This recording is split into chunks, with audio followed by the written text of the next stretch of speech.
All right, folks, it's good to be back. I'm glad that everybody's been checking in on it and asking some questions. I really like that. And again, if anybody's got any advice for me, I'd love to hear it. Well, as I promised, we got some parts back from the polisher.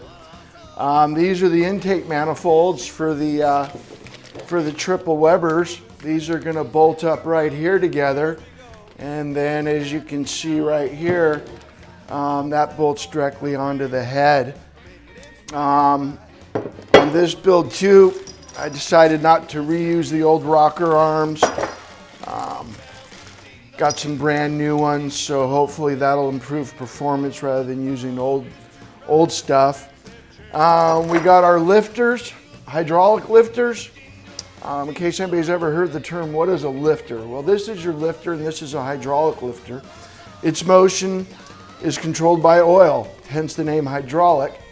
And these little beauties fit right inside there. It slides right in there, and then that rides off the camshaft, of course, opening and closing your valves. Let's see, I need to get that out of there because I didn't lube it. You always want to make sure you use your assembly lube and all your gasket sealers and all that stuff. So, as you can see, we got the motor. It's a flat 6 like we've talked about before. 3 cylinders on this side, 3 here. It's flat as opposed to a V like other engines.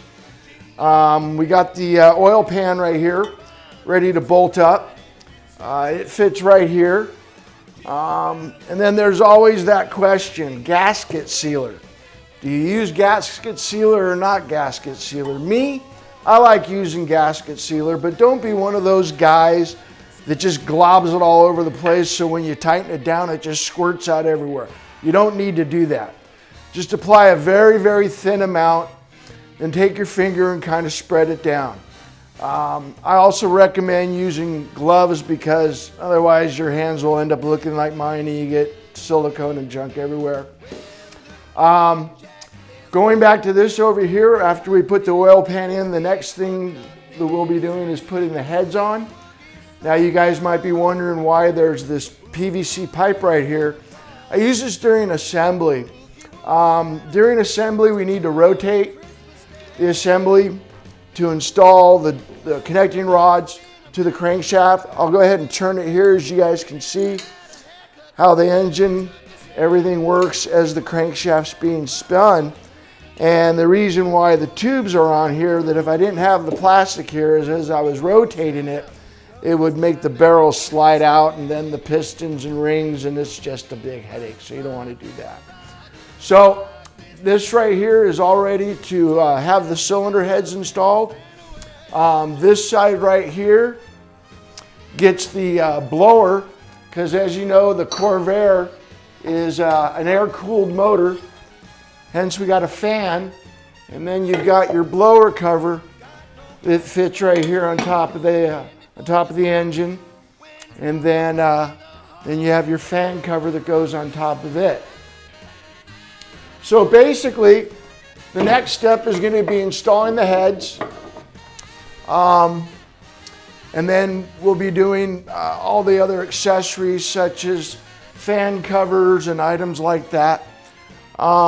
This is another item right here I wanted to show you guys. This is my exhaust system.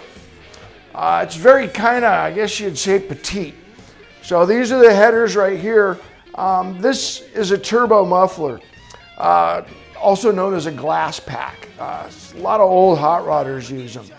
I like it because, as you can see, it's quite small and it doesn't take up very much room, and they have a very nice throaty sound. As you can see, it's very nice and coated. This is called ceramic coating. It's just like powder coating, where a powder is applied, then it's baked in a kiln at a high temperature, and voila, you get a really awesome looking exhaust system. So I have enough. This will be bolted on right about here and sticking out the tailpipe and making a lot of noise. So that's the basics of this motor for now. The next video that I'll be showing you will be of it assembled, or probably just sitting in the car with everything bolted up. I still have a lot of fabrication to do as far as the air conditioning. So during my fabrication today, I was getting ready to install the oil pan that I showed you earlier. And then something told me that I should probably blow this out with compressed air. So during the course of blowing this out with compressed air, I found one little metal hair off of the wire wheel that I used to buff down these welds. It was stuck inside here between the screen element and the metal backing. I never would have been able to get it out or even see it. So after about a half hour using compressed air and a shop vac trying to get it to even move inside of that little chamber, I managed to get it to where it was floating around.